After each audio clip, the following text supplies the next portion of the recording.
नमस्कार, मैं उनीश कुमार। आज मैं सिंगरौली जिले के एक कांग्रेस के वरिष्ठ नेता कुंदन पांडे जी के साथ बैठा हूं और उनसे खास चर्चा करूंगा। वह कुंदन पांडे जी विस्थापित एवं रोजगारों की लड़ाई कई वर्षों से लड़ते आ रहे हैं और इनके लड़ाई से तमाम विस्थापितों को और बेरोजगारों को रोजगार मिला है। इतने ही नहीं बल्कि इनका बेरोजगारों की वजह से, विस्थापितों की वजह से कई बार इन्होंने केस मुकदमों का भी लड़ा है और आज भी उनकी लड़ाई लड़ने के लिए तत्पर रहते हैं। इतना ही नहीं बल्कि कांग्रेस पार्टी को मजबूत करने के लिए अपने आप को, अपने जी जान को लगाए रखे हैं और कई बार इन्होंने विधानसभा भी लड़ी है। अब नगर निगम चुनाव भी करीब है। कई चीज़ें को लेकर इनको देखा जा रहा है और इनके विचार क्या हैं और अब तक इनकी क्या पहल है, इस पर विचार करेंगे। पहले तो आपको स्वागत है नई ताकत में। प्रणाम प्रणाम प्रणाम। ये बताइए, आप कई वर्षों से लगातार रोजगारों के विस्थापित की लड़ाई लड़ते आ रहे हैं, क्या इससे जनता में कितना विश्वास बन पा रहा है आपके प्रति? अब इसकी बात जनता के विश्वास तो भी मैं नहीं कहता हूँ कितना बन पाएगा, ये तो जनता बता सकती है जी। लेकिन मैं अपनी बातें कर सकता हूँ कि सिंगरौली ज़िले में अन्य नेताओं से मैं कई बार कहा कि भाई सिंगरौली की जनता का शोषण हो रहा है जी, चलिए साथ दीजिए और इसको पार्टी लेवल पे न देख के सिंगरौली की जनता के हित के बारे में सोचा जाए और सब लोग मिल के काम किया जाए तो जनता का हित होगा। लेकिन किसी ने भी हमारे साथ धरना प्रदर्शन आंदोलन में साथ नहीं दिया। अक्सर मैं जो जनता का मुद्दा होता है हर क्षेत्र में उठाते रहता हूँ और आगे भी अभी तुरंत में एक मैंने ज्ञापन दिया है। करीब 5 साल पहले जब मैं आंदोलन किया था तो बोनस मिला था, 5 साल के इधर बोनस नहीं दिया है और पूरे एनसीएल में करीब 250-300 करोड़ रुपए का ये बोनस करीब 12-13 हज़ार वर्करों का रोक रखा है इन्होंने जी। इसको ज्ञापन हमने दिया है और सिंगरौली में मैं ये मानता हूँ कि यदि जनप्रतिनिधि चाहे तो यहाँ की अधिकतर समस्याएं समाधान हो सकता है। कई वर्षों से आप लगातार लड़ाई लड़ते आ रहे हैं, फिर भी आपके नेता आपके साथ नहीं, लेकिन जिनकी आप लड़ाई लड़ते हैं वो लोग आपका साथ भी देते हैं। लेकिन ऐसे जनप्रतिनिधि होने का फिर क्या लाभ सिंगरौली वासियों, क्योंकि कई वर्षों से ये लड़ाई आप लड़ते आ रहे हैं। ऐसा है कि जनता का हमारा जितनी ताकत है जी, हम कोई जनप्रतिनिधि चुने हुए नहीं हैं, जनता की बातों को उठाते हैं और सरकार भी हमारी नहीं है जी। जब सरकार थी तब तो अधिकतर काम हो जाया करते थे। वही 15 महीने की सरकार आई है, इसके बाद अब पुनः बीजेपी ने छल बल से हमारी सरकार को गिरा दिया और पुनः सरकार पे बीजेपी काबिज हो गई। आप कई वर्षों से लगातार कांग्रेस में काम करते हैं, कांग्रेस के लिए मजबूती की लड़ाई लड़े हैं, कांग्रेस को आप एकजुटता के लिए काम किए हैं। क्या कांग्रेस अब एकजुट हो पा रही है कि अभी भी गुटों में बंटी दिख रही है आपको?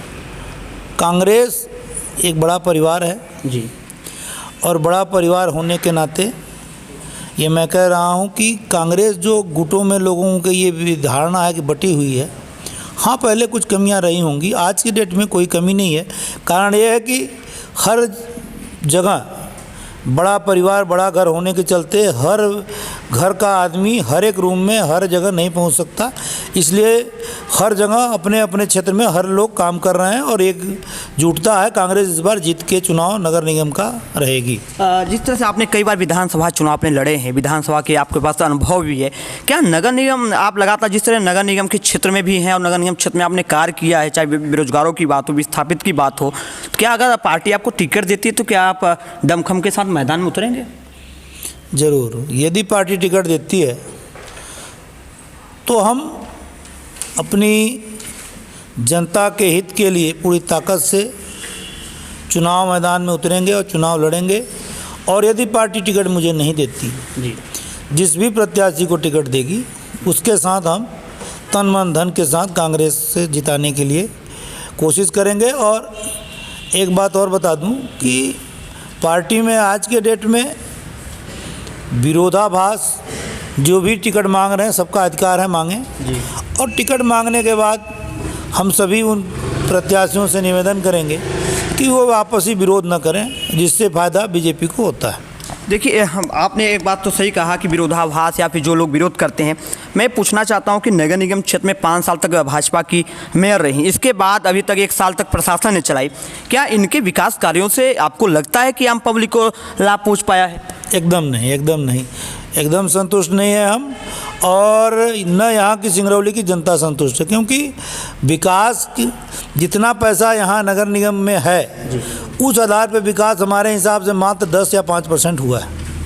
और न सफाई है, न रोड है, न नाली है, सिर्फ एक मेन रोड बना हुआ है। इसी को जो कुछ है इतने में नगर निगम बसा हुआ है। नवजीवन विहार से लेकर और महाजन मोड़ तक इतने में नवजीवन विहार ये लोग बसा रखे हैं। नहीं तो सिंगरौली में स्वच्छता को नंबर 1 लाने की सपना देख रहे हैं। यहाँ तमाम जगह गंदगियाँ पड़ी हैं। 20 साल के लिए सेटाडेल कंपनी आई है। फिर ये कंपनियाँ किस तरह से काम कर रही हैं? नगर निगम अपने आप को उज्जवल बताता है, मेयर अपने आप को बहुत बड़ी दावा करते थे कि सिंगरौली मध्य प्रदेश में नंबर 1 आएगा। फिर ऐसी मेयर रहने का क्या तात्पर्य रहा 5 वर्षों का? बीजेपी का मेयर भ्रष्टाचार से लवरेज हैं और उन्होंने जनता के हित में खुद बताया ना कि किस वार्ड में जाके मीटिंग लिया और गांव वालों की समस्या सुनी और उसके काम कराएं। एक वार्ड का नाम लिखाएं, बताएं।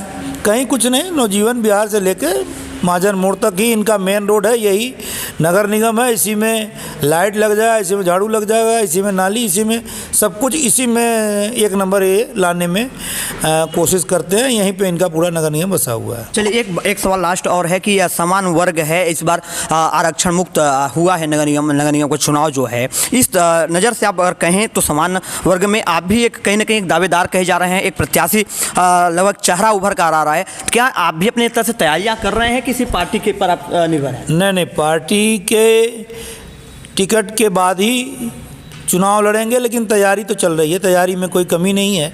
तैयारी क्या है कि जनता के हितों को लेकर हमेशा लड़ते आए हैं। मुकदमा कई योग झेला है, आगे भी ज़रूरत पड़ेगी तो झेलेंगे, उसमें कोई बड़ी बात नहीं है। लेकिन तैयारी की जो बात कहा आपने, तैयारी हमने अपने 45 वार्ड में करीब सभी जगह मीटिंग और जनता के बीच जाके उनकी समस्याओं को लेकर तैयारी कर रहे हैं। अगर आप टिकट पाते हैं, चुनाव जीतते हैं, तो क्या तैयारियां रहेंगी आपकी? किस तरह से विकास कार्य करेंगे नगर निगम में? कुछ तो अब एक अनोखा शहर होगा सिंगरौली। अब इसके बारे में पहले कहना बस इतना है कि जो किसी ने नहीं किया वो किया जाएगा। कह सकते हैं कि इस बार कम शब्दों में यही इसे कह सकते हैं कि गागर में सागर भरने का काम ये करेंगे नगर निगम में। इसके पहले भी एक मैंने एक चीज़ दिखाया था कि इन्होंने कहा था कि मुंबई के विकास के तौर पर सिंगरौली में विकास होगा, काफ़ी फासला होगा। जिस तरह से अब तक नगर निगम का विकास हुआ है, यह कहीं ना कहीं आम जनता के लिए कहीं ना कहीं तमाम समस्या बनकर रही हैं। अब सिंगरौली ज़िले में अगर कुंदन पांडे को टिकट मिलता है या कांग्रेस का कोई भी प्रत्याशी को टिकट मिलता है, तो कांग्रेस इस तरह से अपने यहाँ की चुनाव अगर जीतती है तो एक अलग ही अनोखा विकास करने की तैयारी बनाएगी। देखते रहिए पूरी रिपोर्ट। मैं उनिस कुमार।